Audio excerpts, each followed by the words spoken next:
if you're in this cycle of constantly attracting partners into your life that do not give you the emotional closeness and intimacy that you are really longing for, there is two reasons for this. On a more superficial but equally important level, you are not setting a standard for yourself. This starts already when dating. When I coach people to get ready for love and have really good dating experience and attract an amazing partner, I always tell them that they need to, from minute one, exactly communicate what they are looking for. And that doesn't just mean, for example, I'm looking for a serious, committed relationship, but also these are the things that I really need in love. And you have to go really in detail with this and speak about your specific needs. So, for example, it would be, I need a partner that I can communicate on a daily basis about our lives, so that I can feel lots of connection, because this is really important for me in relationships. Or I need a man that I can talk with about emotions. Or I need a woman that also gives me the feeling that she is open for me and wants to hear how I'm doing. So when you set this standard, the other person knows what they're getting into, because too often we write in our dating profiles things that are simply not true. We write things like, oh yeah, I'm totally easygoing, I'll just see where the day takes me, open for anything, when in reality we're maybe quite anxious. We really want a serious, committed relationship. We are not having fun just dating casually, but we just sell a completely different version of ourselves because we think otherwise no one will like us. And that's simply not true. We're just giving them a false idea of who we are.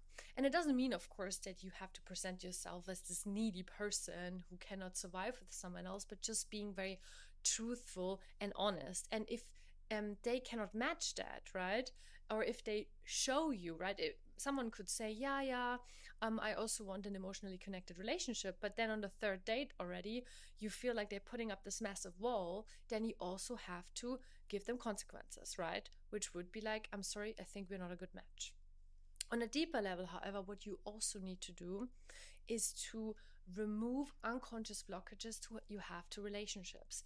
And that means deeper emotional work, for example, in the form of inner child work.